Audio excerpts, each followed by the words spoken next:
Welcome into the best in paranormal podcasting. This is Darkness Radio. I'm your host, Tim Dennis. Really excited about today's show, folks. We're going to get back into the subject of aliens, which we haven't been into for a little while. We've been monster heavy lately, but I tell you what, today I've got an exciting book. I'm going to hold it up if you're watching on video here. I tell you what, this book I am enthralled with. I got the chance to sit down with it and spend a little bit of time with it. It is Atlas of Unidentified Flying Objects. And it is written by my host today, Andy McGrillen.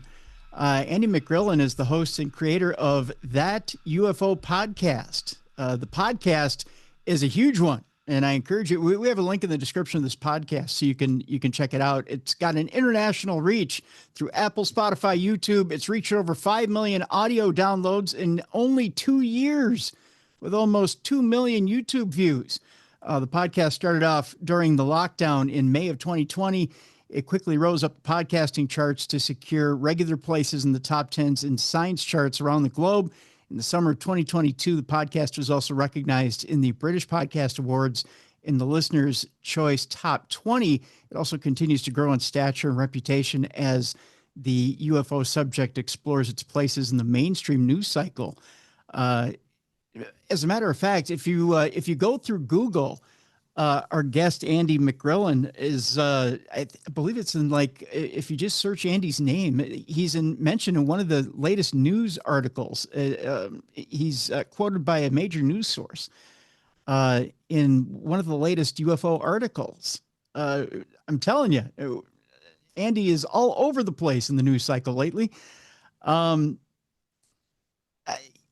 We're talking mainstream news cycles. As a matter of fact, we're going to talk about some breaking news with Andy today. So I'm a little excited to have Andy on today. This book is a mix of, I'm telling you, it's a mix of some stuff that we're going to talk today about crash retrieval, abductions, military, civilians, and close encounters. It's got a lot of great stuff. Atlas of Unidentified Flying Objects and Unidentified Anomalous Phenomena. Ladies and gentlemen, let's welcome into Darkness Radio, Andy McGrillen. Andy, thank you so much for being on today. Wow, thank you for that introduction. I can honestly say I've never had one like that before. So yeah, pretty cool. My pleasure. My pleasure.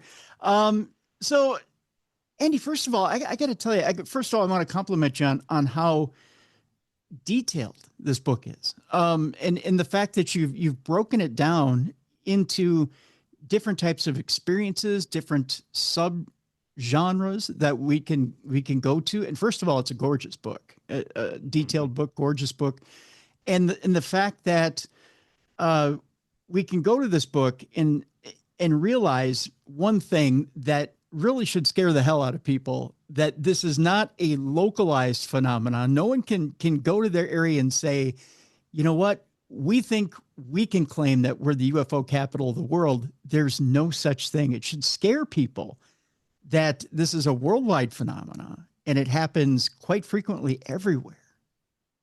Yeah, that's something I can't take credit for how nice the book looks. There was a team who worked on it in terms of the cartographer who dealt with the maps. There were folks who went and researched the pictures for me. I obviously made suggestions and gave some indications as to things I would like in there. But for copyright, they've got to be careful.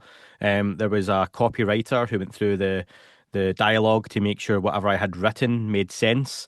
And I think I gave her a pretty hard time in some of the post editing for, you wrote this but then wrote this, which one makes more sense? So thank you to everyone at Ivy Press and Quattro who made the big difference there. So yeah, they have made a beautiful book, and I just put the words into it. And thank you for the nice kind of words about it. It's the first time I said to you, Tim, the first time I've seen the book outside of the one over my shoulder. So It's kind of like it really exists now, and it's not just a thing that I have, which is quite strange still. And regarding the international flavour to the book, that was something on the initial call about how the book came around. It wasn't something I wanted to do. It wasn't like, I've got an idea for a book, I'm going to write one. Do you mind me sharing the story? Is that okay? Please do. Yeah. Yeah. So in 2023, there were some big hearings where a gentleman, Davidgrusch, came forward, who was a former intelligence official, and he shared in front of Congress, along with two former pilots, the fact that he had spoken to over 40 witnesses as part of his role in the US government that there was unequivocal proof of aliens visiting Earth. His terminology was more around non-human biologics, non-human craft, that kind of thing. But he was talking aliens and UFOs. Let's call a spade here, okay? But we're both into the same kind of stuff. So a few weeks after that hearing, the publisher reached out to me on LinkedIn, I think it was, and basically asked if I was Andy that done the podcast. I was like, yeah, that's me. And then we got on a call and they were like, look, we've got an idea. We do a book series called Atlas of, and they've got some really successful books in that series. And would I like to write the UFO book in that series? And genuinely, I said to them, I'm not an author. This was 2 years ago. Like, I'm not an author. I can't really write. I mean, I can write, but it's not going to make any sense. There are far more qualified people than me out there who do wonderful work and who would qualify as genuinely being authors in all kind of subjects. But they were like, look, if you can put the information down, and I said to them, it would sound like me. I don't want it to not sound like me. It would have to be something that I would pick up and read. People that don't have time to read, massive books and all that kind of stuff. It's not going to be, and I don't want to put people off. I was like, it's not going to be the greatest research book on the planet. For example, I've wrote a chapter on Roswell, which is 12 or pages, 15 pages. Mhm. But people write full volumes of books on Roswell. So it's to capture the flavour of these cases. And one of the big things the publisher really wanted from the get-go was it had to be international. They didn't want it to be just the US. You and I both know the US is probably the UFO capital of the world. In a sense, it's where everyone thinks of. Immediately you think of Roswell as the UFO case. However, I was really keen to break away from that, and I'd say half the book's probably US centric. The other half, you cover all the continents, or I cover all the continents in there even, and it goes to France, China, Iran, Ukraine, Russia, all these different countries. Putting Ukraine and Russia there together was a bit of a faux pas, but yeah, the way how things are at the minute. So it does cover the bases, and there was a whole lot more I could have written about and for. I'm glad I didn't have to, because if you want to go into detail, Christ, it was fun writing a book, and it may be my only book, so enjoy it. But yeah, it shed a light on a lot of cases I knew about, but I think even for seasoned UFO folks, there are cases in there that you either won't know about at all, or maybe have heard very little about, because there's probably very little out there in the subject. So I want to say it was fun to write. I would say it was fun to write at times. It did take me the best part of 18 months. I started writing it around this time in 2023, with me submitting it finally back in February of this year. So, yeah. And for those who don't know me, I have a family. I've got 3 young children. I've got a full-time job and a podcast. And I decided that wasn't enough and threw writing a book into the mix as well. So it's the culmination genuinely of blood, sweat, tears, some maniacal laughter, and yeah, a little bit of hard work here and there, thrown in. Well, on top of that, I mean, okay, I'm gonna give people a little bit of a peek into your world too. You're on top of that, you work out and you do fitness too. So I mean, it's not like it's not like you had any spare time in your life, and then I mean, it's not like this is a small book either. Atlas of Unidentified Flying Objects and Unidentified Anomalous Phenomena is no pamphlet, my friend. I mean, there's a lot of good information in this book. So I'm glad to hear that. Yeah. yeah, so this is no light project. I mean, it's good stuff. And so, you didn't just, and you didn't, okay, I'm going to go ahead and just say it, you didn't half-ass this, right? So No. you put a lot of hard work into this. Yeah, do you know what? I'll be self-deprecating enough at times. It's a very Scottish way of being, but I did do hard work when it was called upon.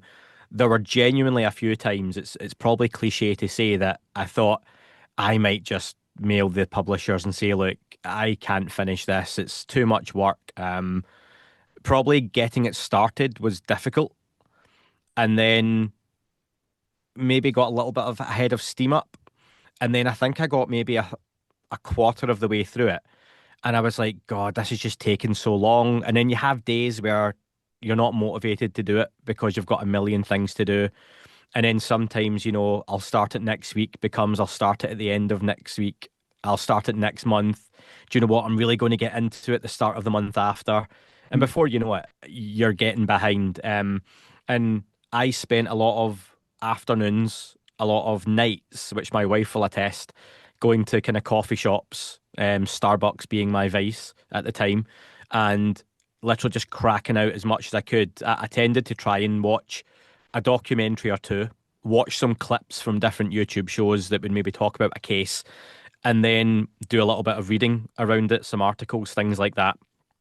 Then I would start to put stuff together and just chip away at it from there and be like, okay, this reports this, these are conflicting views, can I find the right thing? And if I couldn't, then, report that within the book to say, actually, and I think trying to be honest about it as an amateur in terms of being a researcher, or if you want to call me an author, like, I'm doing that.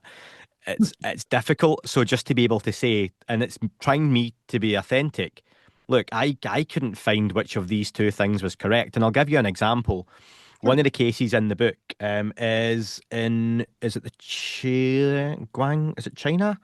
Mhm. Or Gwangju. Now, let me just find it. Oh no, Kofu, Japan, I think it is. Kofu, Japan, sorry. Yeah. Like I say, it was 2 years ago.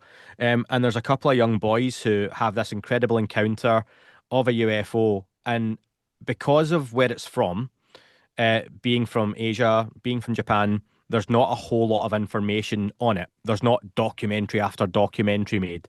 There's some cool YouTube documentaries, a little bit of anime voiceover that we come to expect. The articles, of course, are few and far between. They're all in Japanese, so you're relying on translations. And it talked about the boys during the incident seeing this craft and running into a nearby graveyard. But then a documentary I watched talked about them running into a vineyard. And I was like, right, wait a minute, those are two very different places.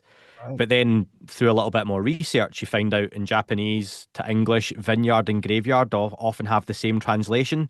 So it's not that it's necessarily made up, but the fact is actually we're not sure which one it was. However, it doesn't mean the case didn't happen. There wasn't a whole struth of evidence alongside it as well. So all of that came into it. And I think my biggest spate of writing the book came during the European Championships, the football in 2024, where genuinely most of that summer I work 9 to 5 and I would stay in the office from 5 till 9 or 5 till 10.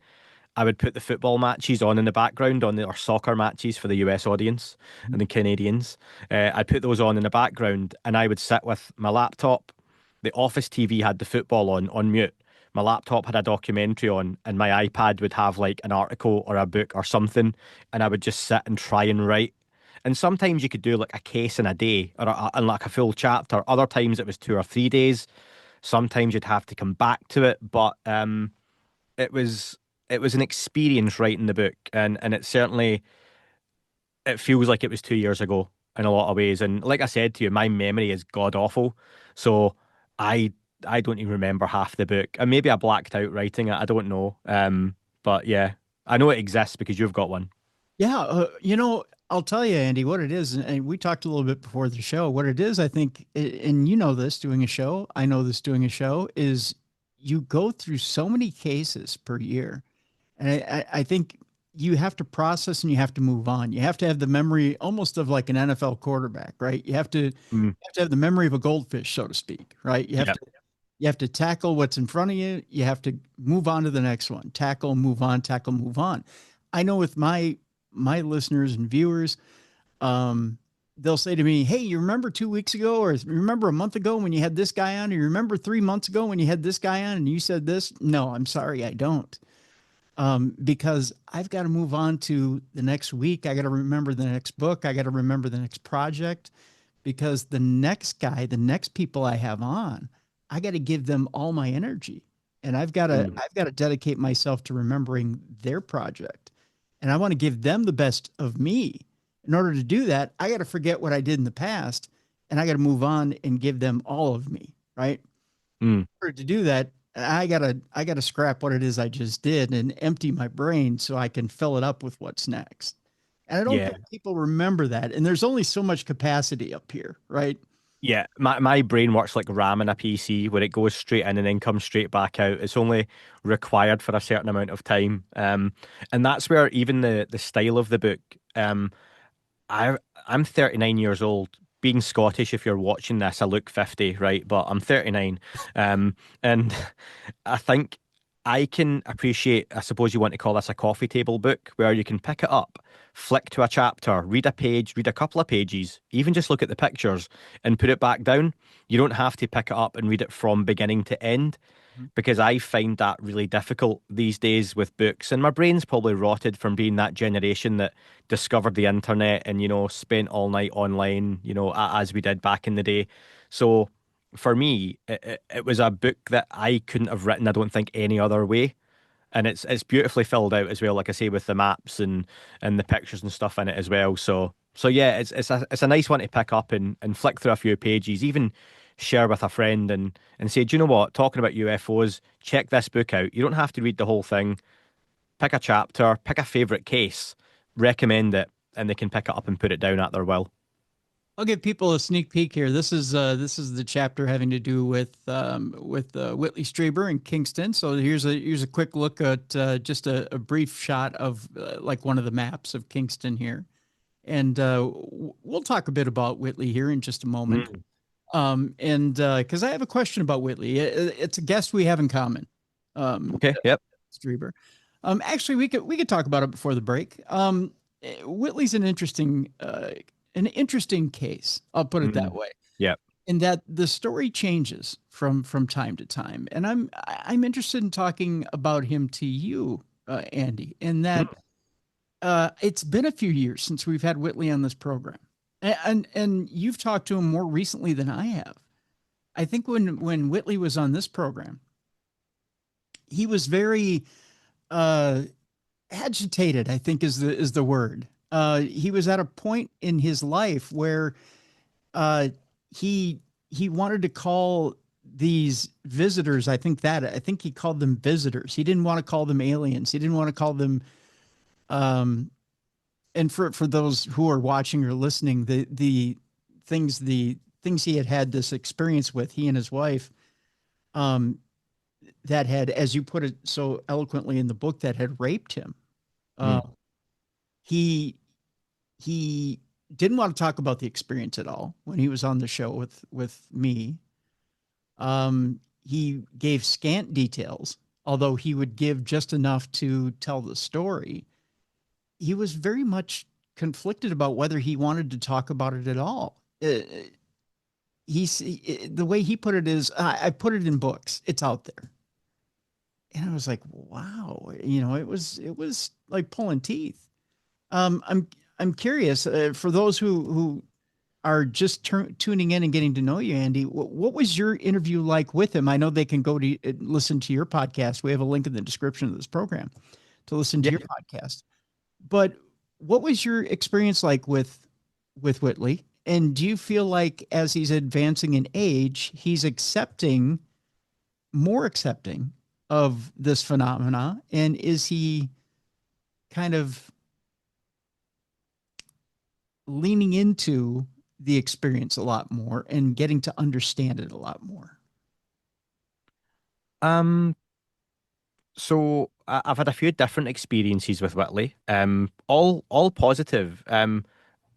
Look, I think the second interview I had with him, or third, we recorded twice because he wasn't happy with the interview. And I suppose, like to what you've said, he was perhaps a little bit agitated. Nothing aimed at myself, I don't think. But we recorded the interview. I thought it was fine. I thought it was good. I thought he spoke well because he's very eloquent. Yes. I wish I could speak like that. He's a very intelligent guy. He's obviously a very successful author in his own right, even outside of the UFO subject. Um, but he felt he didn't come across well and asked to redo the whole interview, and we did the following day, Hmm. like an hour and 20-minute interview. Um, I think a few things to address. Like anything over time, details changed. The details change. Um, that happens across the board. Like if you ask me and my wife, we get married 13 years ago now. Um, 12 years ago. Actually, I'll get that right in case she listens to this. 12 years ago almost. And if you ask us details of the wedding day, I don't remember a whole lot about it. But things I do remember, my wife may have a slightly different recollection to me. Now, are either of us lying? Or is that just naturally the passage of time that your brain fills in different details? As you talk about things, you add little bits of detail that perhaps you remember happening or thought had happened but didn't, and they just become part of the memory. And I don't think that's any different to the UFO subject, and especially with things that happened going back, to the late 80s with Whitley's experience. Um, it's funny, you've got the South Park stuff over your shoulder there and the Yeah. Timmy stuff. Like, a lot of folks don't know the first episode of South Park is Cartman gets an anal probe. Yes. Yeah. That is based on Whitley Strieber's experience. Yeah. So the Yeah. whole first episode of South Park is based on an experience where Whitley, like you say with me, he talked about he was raped and he had medical examinations that show that he'd been kind of forcefully sodomized. He had the scarring, all that kind of stuff. But South Park made fun of it. South Park got famous.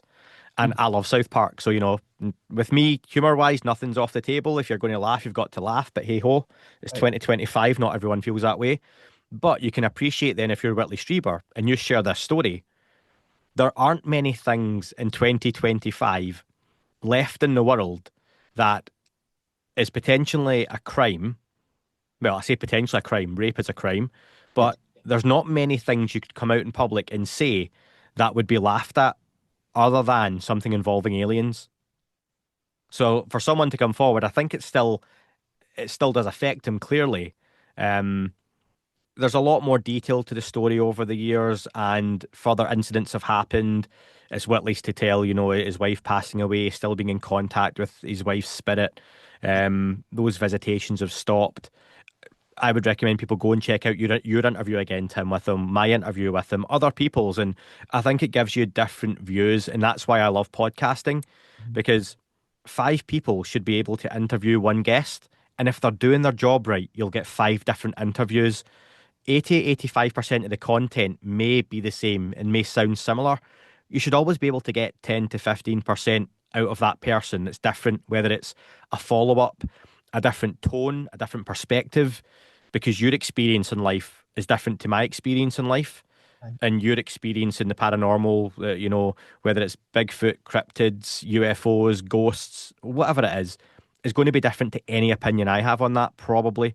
And that hopefully draws out a kind of different essence from the interview. And I think that's probably important in all of this, that anyone doesn't watch one interview and judge a guest off of it. People can have off days, people can have good days. I personally never had like a bad interview with Whitley, but I can appreciate where skeptical folks, and I always like to think I can look at both sides of the coin, and I think that's important. Talking about, the paranormal, if we're going to get umbrella, this whole phenomenon, that you have to be able to say, why would someone be skeptical or wary? Well, intellectual author, best-selling, worldwide smash hit author, claims to have had UFO experience and writes international bestseller about said experience. If anyone could make that up, why wouldn't it be someone with that capability? And I'm far from saying Whitley did, but I can see where folks are skeptical. But then you can see how that potentially weighs on a Whitley Strieber, that experience, if indeed it did happen, and it happened how he's written it and communicated it, has been made fun of, has been ridiculed, and still 30 years later is the subject of ridicule. And that must weigh in a person, let alone the fact that you're visited and contacted by non-human entities throughout your life at various times, and he seems to view them as relatively positive experiences at times, Mhm. but not always welcome. So yeah, I'm glad it's not me. Let me say that much. Right. And I would think too here, Andy, that, the fact that he stuck to this story for so many decades, that would lend credence to the fact that this is a real story, right? That he hasn't wavered too far from the original story, right? It's pretty much been the same story throughout this time. I mean, the names may have changed as to what he's called these things, but the meat of the story has always been the same story. It's not changed. Yeah. And I think with that, anyone who's skeptical about what's happened to Whitley and the emotion of the story has always been there. Mm. I mean, he's always had that same emotion, that raw anger, that raw, um, well, let's face it, it's anger, it's that raw violation has always been there Mm. completely, right? And you don't get that for someone who's making up an experience. So I would think that alone would tell people that what he's been through is real. Um, Interestingly enough, my co-host, one of my co-hosts, when we were doing Supernatural News yesterday, um, was talking about another experiencer, and we'll talk about him when we get back from the break, and that's Travis Walton, who's also featured in the book. So when we come back, we'll talk about Travis Walton, and Yeah. in that case as well. Uh, Travis Thorpe, my co-host, and I, I've hung out with Travis Walton many times at different conventions. Another person I believe has truly had an experience and truly has had that run in with extraterrestrials. And uh, you talk about someone who's had an experience and authenticity. You look for authenticity in a person. Travis Walton has that authenticity. And again, refer to yesterday's episode for Travis Thorpe's story as to why he thinks that Travis Walton has that authentic experience, or why he thought he had that authentic experience. It's quite the story. Here's the book, folks, and it is a good one. Again, Andy McGrillen is our guest. The foreword is by D.W. Pasulka. It is Atlas of Unidentified Flying Objects and Unidentified Anomalous Phenomena. Ivy Press is the publisher. We have a link in the description of this program. When we come back, we're going to talk about Travis Walton. We're going to talk about some other cases as well. It's broken down into sections: crash retrieval, abduction, military, civilian, and close encounter cases. So when we come back, we'll talk a little bit about maybe some of each. And also, we'll talk to Andy about some breaking news that's happening as we speak. So that'll all happen when we come back with Andy McGrillen right here on the best in paranormal podcasting. This is Darkness Radio.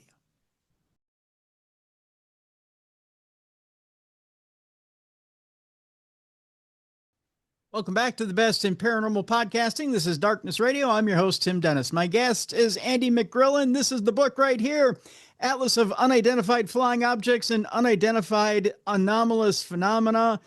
The book is fantastic, folks. It's put out by Ivy Press. I highly encourage you to get a copy. We have a link in the description of this program so you can do so.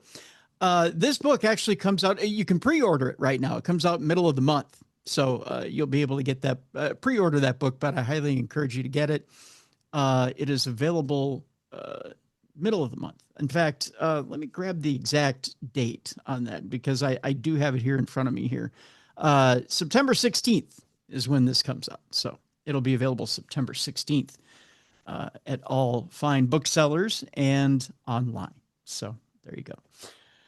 Okay, Andy, before we left people, we were talking a little bit about Travis Walton, Fire in the Sky case, as most people know it. I've had the pleasure of being able to hang out with Travis Walton a few times in my day, over the years, over the decades.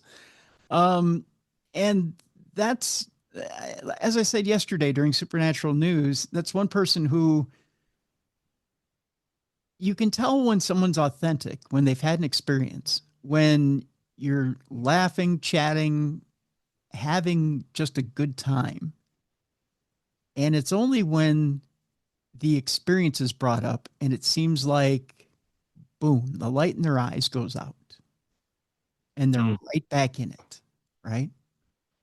You know that you when you see the light in someone's eyes kind of go out, and then boom, they're having that experience. It's it's kind of scary. That that's an authentic person that's had an authentic experience. What say you? Yeah, so I'll share with you that I'm very I like to think I'm skeptical in a really healthy way in the UFO topic, that you've always got to take anyone's experience at face value. I've had my own sighting when I was younger. We can talk about at some point if you like. Yes, please.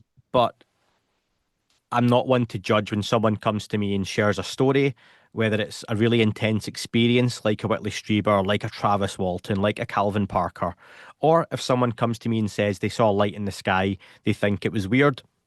That's fine. I'll listen to anyone.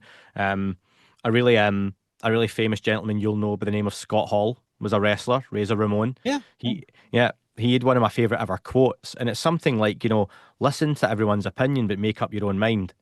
And I think if you listen to anyone's story, I'd like to change a little bit, but then you have to make up your own mind off the back of it, and don't let anyone sway you because of their bias or their narrative or their experience. So again, with the Travis Walton story, it's one of the most famous, like Whitley Strieber, in the UFO topic in the conversation. I've not actually had the pleasure of interviewing Travis Walton. His story, like you say, incredibly well known through the book Fire in the Sky, through the movie. It's one that the last year or so, there was a clip surfaced online. I don't know if you remember, where he was filmed for a documentary piece, and while being paid for the work, which you would absolutely expect, someone comes to you and says, Tim, I want to film you for several hours and chat. We're going to pay you. Oh yeah, sure, that's fine. The camera crew left the film on while he was being paid and counting his money, and it had a really bad look. Ultimately, though, he's only taking the money for the work that he's doing and the service provided. Mhm. But when that was put online, how does that look? UFO guy shares a story and counts the money afterwards, okay? So there's optics to these things. Sure. Travis Walton has shared the story for decades. Like yourself, I think there's a quality to meeting someone, especially face to face, and being able to communicate and share that story and hear it. Same when I've been able to interview guests and hear them tell their story firsthand. Sometimes you get that authenticity come through. Other times, maybe, Tim, perhaps you get more of a feeling of, personally, I'm not buying this one as much Mhm. for whatever reason it could be. Um, the Travis Walton story, I've always believed something happened. I know a lot of folks do find some inconsistencies in the story with him, with his friends. I've personally not had a reason to disbelieve it, but I would always just encourage folks with anything in the UFO topic, you know, make up your own mind off the back of it. And it's interesting to hear you feel having that face to face conversation. There's an authenticity to Travis. I would love to ask you a question though, Tim. I appreciate it's your Sure. podcast. Yeah.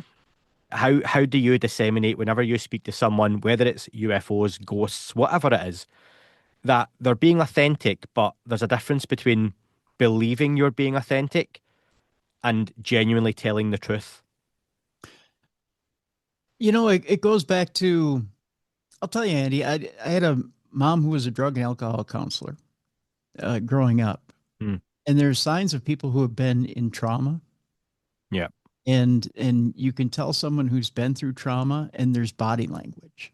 yeah, And there's a way to tell when someone retreats within themselves when they start to describe their story.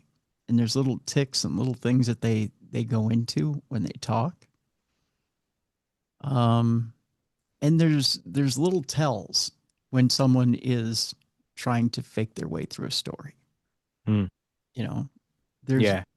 there's eye movements and things like that. In law enforcement makes a living out of telling when someone is trying to fake their way through a story or when they're telling you the truth. And it's not hard when you're, especially in this day and age, as interviewers, when we're interviewing somebody face to face, to look somebody in the eye and see if someone's telling the truth or if they're um, trying to put one over on you. Put it that way. I remember in the very early days of the podcast, and I mean very early, first couple of months, I was given someone's name for research to look at them being a guest potentially. They were recommended to me by someone who I'd interviewed. And long story short, they invited me to a UFO group. It was virtual at the time. I started the podcast during COVID, like you mentioned. So everything was virtual. We were all working from home, stuck at home and whatnot. And I sat online in this UFO group one evening, and the gentleman in question began to share his story. And just the way he was talking, and I'm no expert in psychology or mental illness, anything like that. I would never claim to be, not my wheelhouse, but you just get enough signs that there's a lot more behind this than maybe a genuinely alien or non-human experience. Maybe there was that to it, but I was just getting the sense that this isn't an avenue I want to go down. They began to share a story that involved, let's just say, a really bad childhood trauma. Yes. And that's when this stuff started. Mhm. And for me, I was just like, that's not an avenue I want to go down exploring, and wish that gentleman all the best. A couple of years after that, I listened to a radio station in the UK called TalkSport, which, funny enough, talks about sport. I'm a big football fan in the UK. And they have like a late night sports bar where it's very much late night radio, 10 p.m. till 1 a.m. The audience is predominantly that London cabbie, late night drivers, truckers, all that kind of stuff. People listening to this who are driving long distances, throw on a podcast or a whole lot of shows. And they mentioned they were going to, because they get kind of quirky and kooky guests on now and again, they mentioned this gentleman was coming on the podcast to talk about UFOs. And I just shuddered. And they ripped him to bits because it's quite a humorous show. And this guy was clearly not the type of person that should have been exposed to that type of. And I think even they clicked pretty early on. Yeah, this isn't the guy to be doing it. And I knew it was going to go badly. So yeah, I think there's certain things where I'm like, there's, like you say, there's tells, and especially if your mother had that background, drug and alcohol counselor, you just get to know certain things. And I think that's always something to be very wary of in the UFO topic. Well, there is a thin line, right? Mm, And we know that from, like, say, here in America, you've got coast to coast AM, right? And I'm sure you've heard it over there too, yep. coast to coast AM, and you do, whenever they open lines, you do hear uh your share of people who probably are calling in and do have mental issues. Uh and they're calling in because they really do need to unburden themselves, Mm, and they're probably making up a story because they want to fit in, or they want to be heard. You know, you have other people who have genuine paranormal experiences that need to tell their stories. Now, to be able to discern that, it does take a certain amount of skill, and it takes a certain amount of a gift, right? To be able to sit there and talk with somebody and be able to cleave, does this person have an issue and need to talk to a professional? Or does this person have a paranormal issue and need to talk to someone who can help them paranormally? Um, because, but again, that line is a lot more.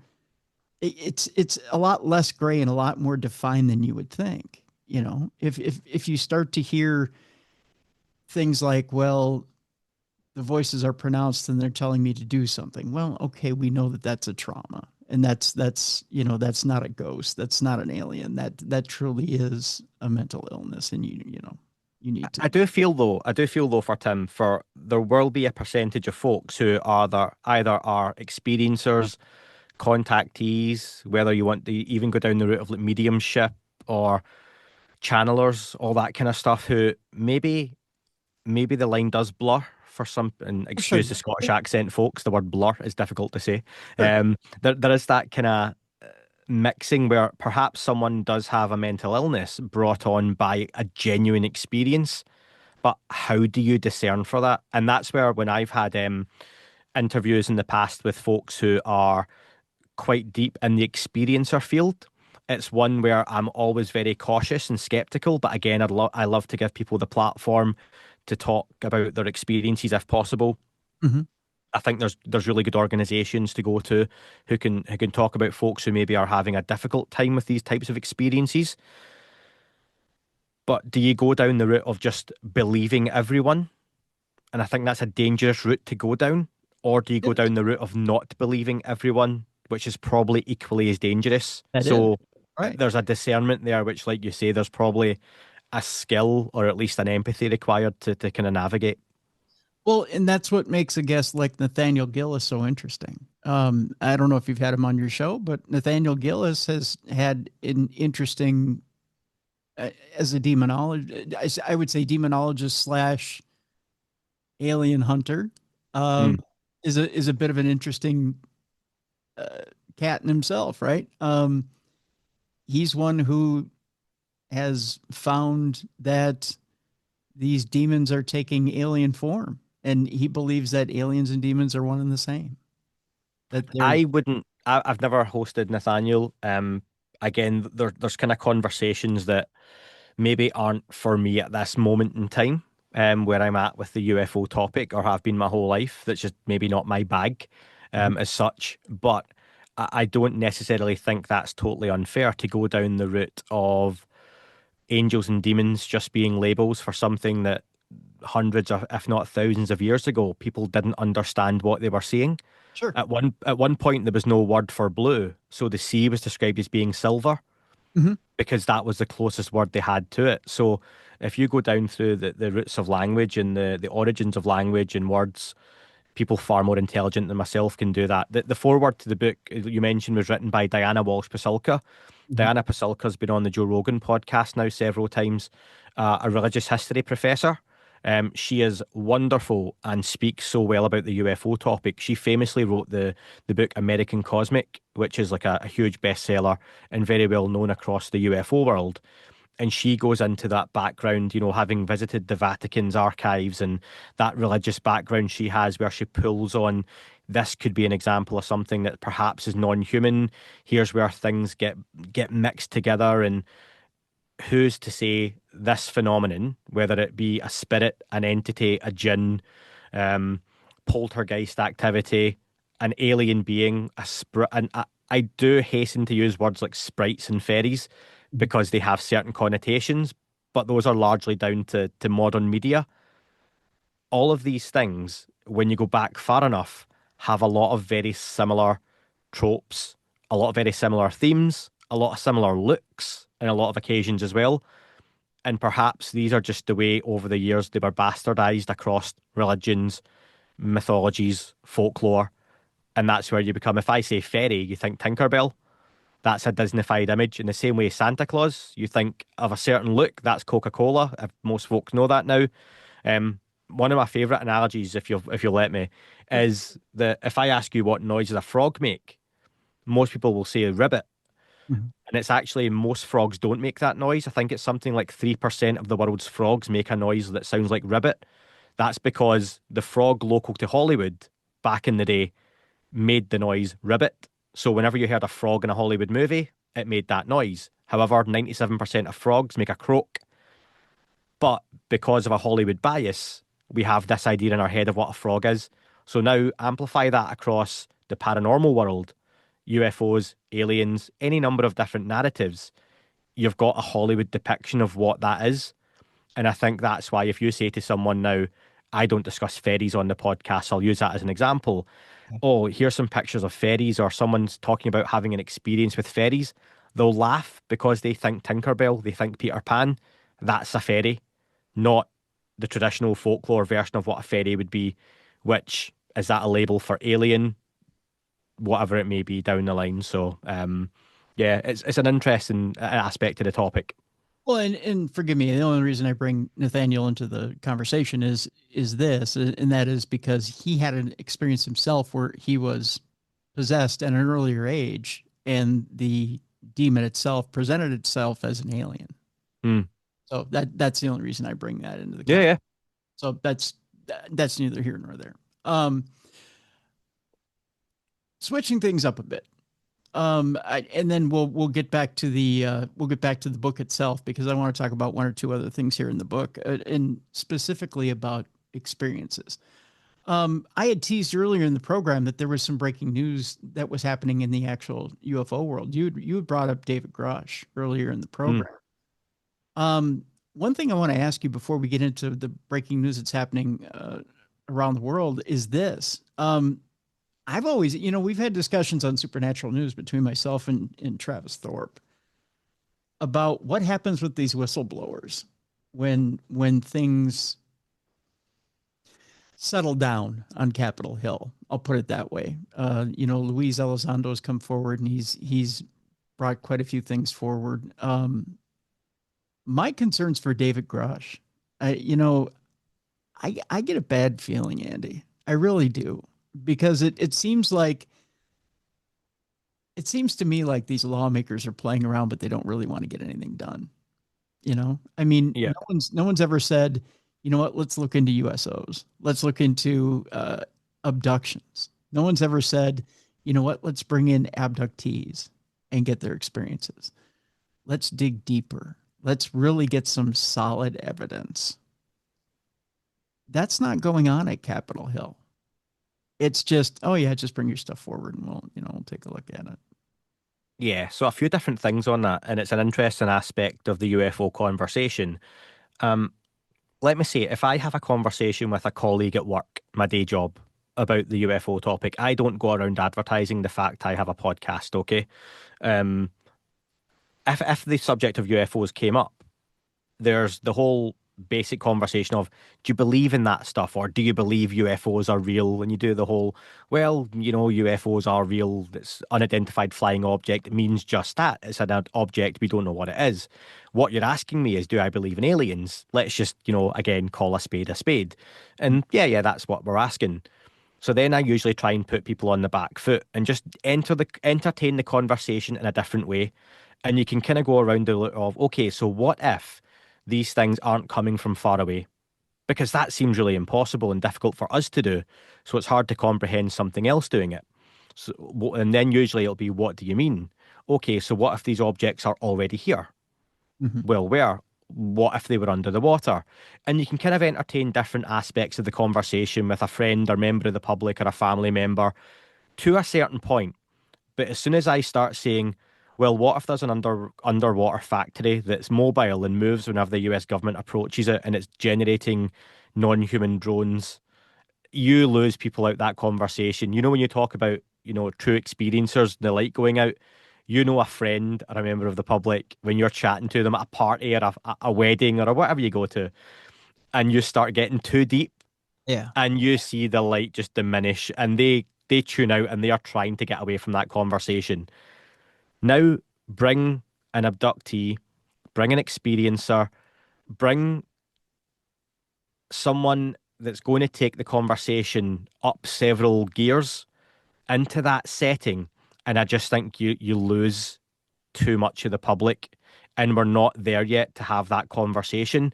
And I've had disagreements with folks on the podcast about this, and like I say, I've hosted multiple experiencers, famous, well-known ones, and I've hosted just your average normal members of the public like me who Mm-hmm. have had experiences or claim to have experiences, and I value them all equally. But I don't think, and it's just my opinion, you can have those conversations at those levels yet because the public at large aren't ready for it. So you have to get to the point where you can talk about UFOs as being a real, tangible, genuine thing and not have people laugh or scoff. And I think it takes baby steps to go from A to B to C to D to E and not just be jumping all over the alphabet by going, okay, so next up the hearings on cattle mutilations. No, too early, too soon. You can't go into that stuff because it's quite scary, but it's also difficult to have those conversations when you've not laid the groundwork. Imagine you watched Iron Man, Robert Downey Jr., the first. You've seen Iron Man, yeah? You watched the Marvel movies? Yeah, Oh, love most folks. Yeah, of course you have.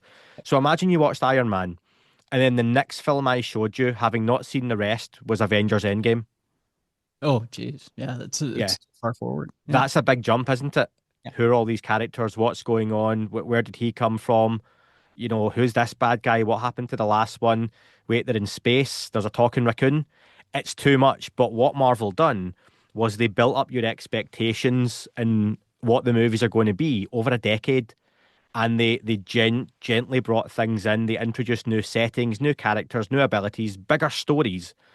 That's what has to happen with the public at large with the UFO topic. You have to start at basic, you introduce the main characters, then you go for the bigger storylines. And you have to get the buy-in early on, because see, if you don't get the buy-in with Iron Man and Captain America and Thor, then you have to reboot it and start again. Yeah. That's how I would look at it.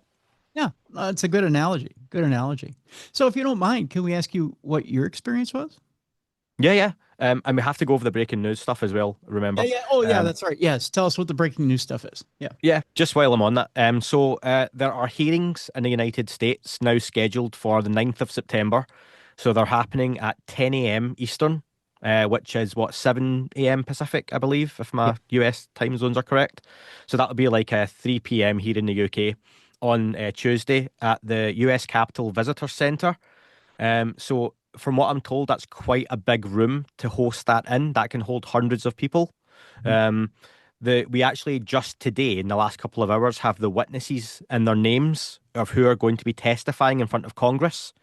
So that's the task force led by Representative Anna Paulina Luna and her colleagues. I know that Secrets Task Force have a bit of a reputation. That'll be dependent on guest to guest and political affiliation, all that stuff. I know enough about US politics now. I know more about US politics than UK politics, put it that way now. Mhm. So the witnesses we've got are Jeffrey Nuccitelli. He's a US Air Force veteran. He's going to be talking about an experience he didn't have directly, but he was a security officer at Vandenberg Air Force Base, and he talked about seeing a massive red square that appeared above the base, or other folks did, and he had to get the reports on this. That's been shared on various podcasts. I've interviewed Jeff myself. Chief Alexandro Wiggins, who is a witness from an event in February 2023 on the USS Jackson. I'm going to be sounding really knowledgeable here, but I read all this a couple of hours ago before I recorded myself, so it's kind of fresh in the memory.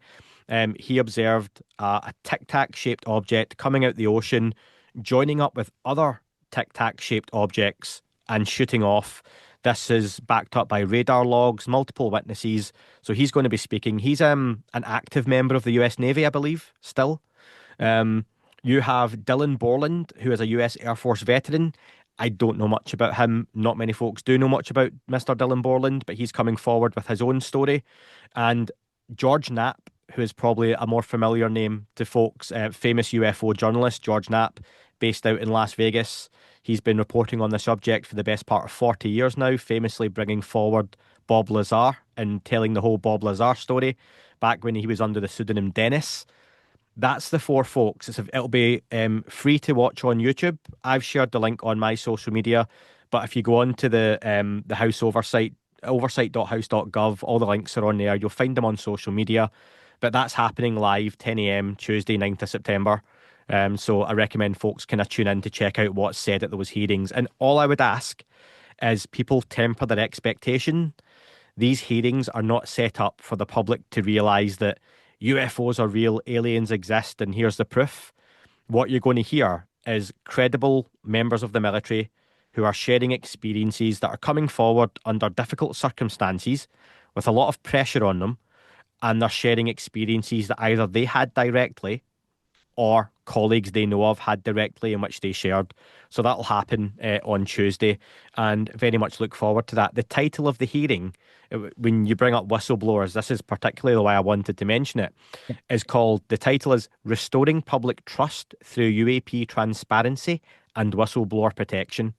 So when you ask about David Grusch Yeah. and whistleblowers coming forward, or perhaps why we don't have whistleblowers coming forward who have worked on alien craft themselves or handled the alien bodies, a la Brent Spiner's character in Independence Day, who's been Yeah. underground at Area 51 for years, love, one of my favourite movies of all time. The less said about the sequel, the better. Yeah. Um, Perhaps we don't get that because it's so difficult and because the protections aren't there. Because look what happened to David Grusch. He came forward, he shared his story in front of Congress. He did make waves around the world. In the UK, our media don't really report on the subject at all. Mhm. For only a couple of days after David Grusch came forward, I had serious mainstream journalists call me and radio outlets and TV outlets. And I'm very grateful, but that's how the book came about, the one very kindly, Tim, you're talking about on the podcast, and Yeah. hopefully people pick up a copy. But that all came about off the back of David Grush's comments and him being brave enough to come out and share those stories. So he then had a lot of repercussions. He's appeared on the Joe Rogan podcast and he's shared a story on one or two other platforms. That's it. He's not done the podcast rounds, unfortunately, for people like me and you. He's not got a book deal yet. He's not been on major news networks sharing his story. He's working now for a Representative Eric Burleson as a consultant in the background, doing his work quietly.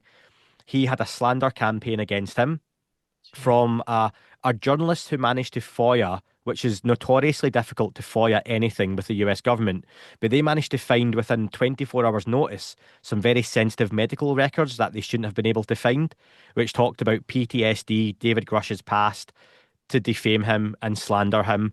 Now, folks, you can put your own two and two together there that government employee comes forward, talks about some really sensitive UFO stuff. Next thing, he's been slandered and dismissed online with information that would be very, very, very difficult to find unless someone told you exactly where to look. If I had a dime in a Walmart, and I'm going to use my US terminology here for your audience, if Please. I had a dime and I had it in a Walmart in a random place under a tin of beans on a shelf that I had moved at the back of the store, and I said to you, go and find it, Tim. Now, if you came back to me within 3 minutes and you had that dime, I would almost guarantee someone told you where to look. Yeah. That's what happened with David Grush. You know what? I'll tell you, Andy, I'm almost happy that George Knapp's going to be at this hearing because there's a lot of gravitas to having Knapp there. One, because not only does he have a huge national presence, not only with the Netflix show, with being on Coast to Coast AM, but he's a huge journalistic presence. He's been working for a Las Vegas station for decades, and he's a huge investigative reporter. He's got a huge journalistic name. So, for him to sit down in front of Congress and say, listen, I'm here to tell you, this is what I found. As a journalist, this is what I found. You have to believe me when I tell you. As a journalist, this is what I found. You have to sit and listen. He's a very interesting guy. And even before his UFO work, in my last interview, I've interviewed George a few times now, really gracious with his time. I can tell folks, if you ever watch an interview of mine, I've never had a guest ask for money that I've hosted. I've never paid a guest. So you've got guys who you might look at as being UFO famous or whatever that means to you.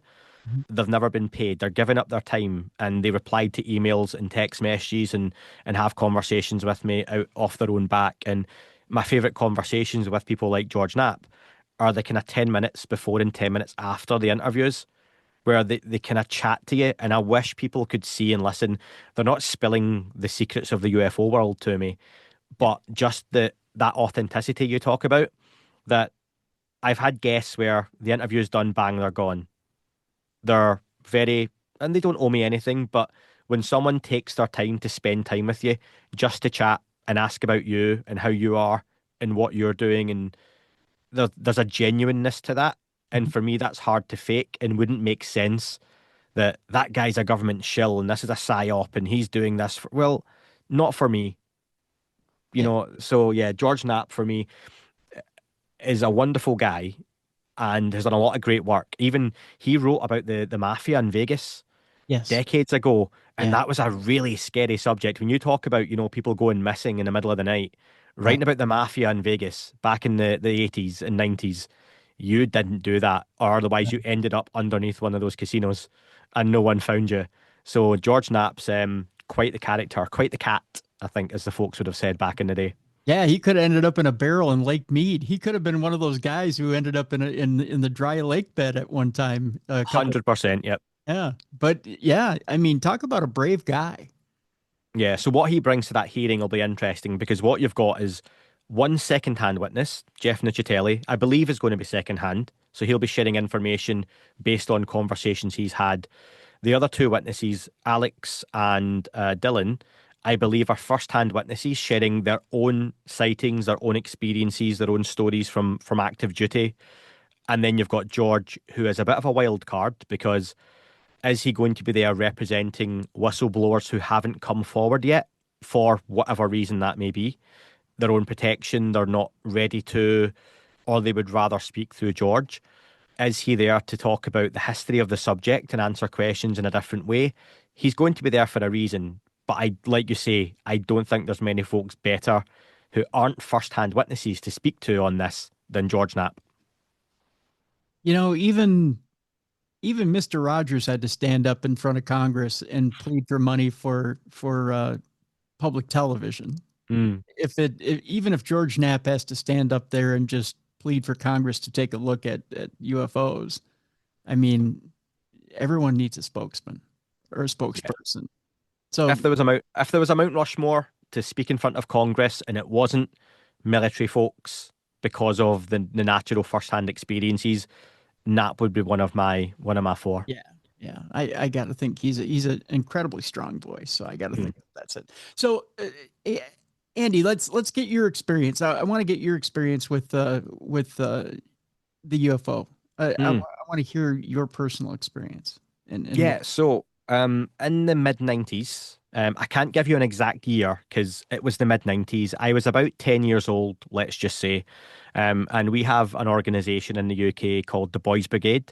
A little bit like the Scouts. I don't know if you have it in the US, but in the UK, it's the Boys Brigade. So you would go to a church. I am not religious, but it was just the church hall was where it was held. And it was a winter's evening, around about November 95, whatever it was. And myself, my mother, my sister, my friend and his mum, we're all leaving the church. Dark night. One of those really busy suburban streets where you've got a church, community centre, you've got just along the road, you've got like a Chinese takeaway, we've got like chip shops here, a shop and a pharmacy and a laundrette. So loads of shops, really busy road and lots of houses. And I really want to paint the picture that it's not out in the middle of nowhere. It wasn't a field. There was no grass round about. It's just thousands of houses as far as the eye could see. So there's a road, if people want to look it up, I was brought up in a place called Knightswood in Glasgow. The postcode is G13, if people really want to Google Maps it. And there's a road called Alderman Road, and it's really long. And at the end of the road, we were crossing the road about 9 o'clock at night. And normally a UFO sightings are, oh, look up in the sky. No. This thing, if you looked along the road, you couldn't see the bottom of it because of the houses and the trees at the end of the road. And if you imagine you were at a carnival or a fair and you get a Ferris wheel, are they called Ferris wheels in the US? Yes. Yep. Yeah. So you got like a Ferris wheel, but imagine it's at like a 30-degree angle. So for the viewers, like that. Mm-hmm. And it's spinning ridiculously fast. That if someone was on that, they would have been thrown off it several miles before they landed. And you couldn't even make out the structure of it because it was just lights going round incredibly fast. So we were at most half a mile away from this, but it was big enough that if I had to guess, again, I'm going back 20 odd years here, folks, probably 50 to 100 feet in height, but just spinning like I say, like a disc on its side, lots of lights. And we stood looking at it. Bear in mind, it's the mid-90s. There's no camera, there's no mobile phones, mid-90s, really. If you had a mobile camera, it would have been a big JVC or Sony camcorder on your shoulder, which you weren't walking about with. And we saw this thing and we all just looked at it. I remember my mum and my friend's mum being like, oh, that's a bit odd, isn't it? What's that? I was always into kind of UFOs as a kid, paranormal, Loch Ness Monster, who built the pyramids, all that kind of stuff really interested me. And I was like, I just always remember thinking like, wow, that looks like a UFO. And we looked at it for maybe 30 seconds and then walked home. We walked a kind of adjacent road where it would have quickly gone out of sight. We didn't walk towards it. But again, bear in mind, we were in a really busy area where people were driving up and down that street. people would have lived next to where that was. It wasn't up in the sky, it was pretty low, almost what I would imagine hovering off the ground. Okay. Um, so you've got to ask yourself, like, so one, we didn't report it because I was 10, so what was my mum going to do? Go home and phone the police and say we've seen a UFO? But she just said it was interesting and walked away. Um, we just left it, and there was no fair, there was no carnival. It wasn't a ride because if it was, everyone on it was dead because of the speed it was going at. Um, so you've got to ask yourself things like, did other people see it and just never mention it? It was the mid 90s, so there's no social media to report it. Not everyone's jumping on Facebook to say, did anyone see that weird thing tonight? So perhaps lots of people saw it and just no one reported it. There's an element of perception management sometimes with UFO cases where maybe we saw something from where we were that people closer to it didn't. That then begs the question, are you meant to see it and other people aren't? Did people see something different? Did the five of us see different things? I've asked my mum and my friend and sister about it now in recent years. My mum isn't a UFO person at all. She knows about the podcast. She knows I've got a book out. She's very proud of her son writing a book, right? Yeah. But if you ask about UFOs, she's no interest in it. And I ask her about that sighting, and I'll say, "What did you see?" And she remembers, "I remember seeing something. I don't know what it was." And I'm like, "Can you describe it?" She's like, "Nope, just a thing." She can't give me any detail other than a thing. She knows it wasn't up high. She can't draw it, describe it, or anything. And for me, that's incredible. She can't remember any detail. Same with my sister. Same with my friend. They remember it. I remember a couple of years ago on Facebook, I messaged my friend, I won't give his name, doesn't matter. But Mhm. I was like, "Do you remember seeing that as a kid?" And he was like, "Yeah." I'm like, "Do you remember what it was or what it looked like?" And he's like, "Nope." I remember it though. And you might get a few folks skeptical going, "Oh, yeah, we all seen the guy with the UFO podcast remembers the UFO." But I remember it so clearly. Um, I just wish we'd maybe got a bit closer to it. No, but you know what? The fact that everyone has a lack of memory is Mm. actually interesting, and the fact that maybe that's a phenomena. You No. could be really, I don't even know if egotistical is the word, but there's an element of this subject sometimes I wonder, are people meant to see things at a certain time for a certain reason? And it may not be to be important in that moment. Now, that could be making me sound self important to say that was meant to keep my interest in the UFO subject. And 25 years later, I would start a podcast, right? That okay. But Oh, you no, can look at, you're right. You're right. I'm saying you're yeah, right. Yeah. but then I wonder. So examples in the book, the aerial case from Rua, Zimbabwe. Hmm. So the aerial school is a subject where a massive amount of children, 50 to 100 children, reported seeing a UFO land on their school grounds, basically, in Rua, Zimbabwe, at the aerial school it's called. They reported it. They ran back in. Some children described seeing silver-suited spacemen walking about outside of it, a distorted-looking field. Some reported it looked like the creatures were walking forward and then going back as if rewinding on a videotape. But that happened, and only it was recorded at the time by some famous ufologists, and there was a documentary made, and the BBC picked up on it. But only 20, 30, 40 years later did the subject really come to prominence. And you've got the Aerial School Phenomenon documentary by Randall Nickerson. Things like that come out, and the children who are now adults sharing their stories, and they will stick by. I saw this as a child. I remember drawing it. I remember the adults, our parents, being dismissive. The teachers in the school called us in to not talk about it. Years later, the teachers would come out and say many of them had seen the object and didn't want to discuss it. So the children were interviewed at the time. You can go back and watch their testimony. It was recorded, and you can see those same adults now speak like when they were children, and it takes them back to being that child. And they talk about being connected telepathically, some of them. Others got messages, some didn't, some saw a certain thing. But did they have that experience for the time? Or was that experience had so it would influence them as adults to have a certain impact or a certain message or share their story? in the 2020s or the 2030s at the right time. I don't know. It's a nice thought, perhaps a little bit romantic, but maybe there's an element of this phenomenon to that. No, I believe that. I believe that it's almost like a time release, right? Mm, Like it's a message that's planted for future use. yeah, a little time capsule and a memory. Yeah, yeah.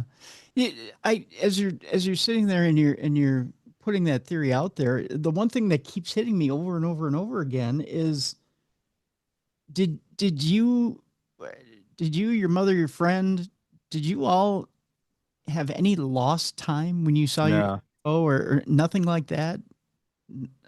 You, no. Like I remember, again, it's a memory from 30 years ago. If I said yes, I'd be making it up now. yeah, But it's literally, I think the memory now is I remember leaving the church. I don't remember anything about the night because it's such a random right. core memory or, a thing I'd done 1,000 times. I remember seeing the object and walking home. I remember getting home and being scared. I lived in like a high-rise tower block, so like 19 floors, 6 flats in each floor. Again, I don't know how common those are in the States for people to live in, but in Scotland and Glasgow, where I'm from, they were quite common, still are. It's where you put all the poor people, basically. Yeah. It was a nice place to stay, but it was fine, bit rough. But I always remember if I had walked to the back stairwell that would be like the fire exit, Yeah. I could have looked down onto the very area, and I would have been above the object if it had still been there. Oh, And I was too scared to go and look in case it was there. yeah, yeah, yeah. And that's a realistic fear for someone your age at that time. Yeah. And do you know what? See, over the years, like I've shared on the podcast before, I'm no one special. I don't have remote viewing capabilities, anything like that. I lucid dream all the time. Mhm. So I'm like, I know it's really uncommon, but I get very vivid dreams. I know I'm dreaming a lucid dream. I remember being in that flat where we lived as a youngster and the wall disappearing and little greys coming into my room. Now, I could claim to have had an experience or an abduction or whatever, but was I just a child with a real big interest in the UFO topic?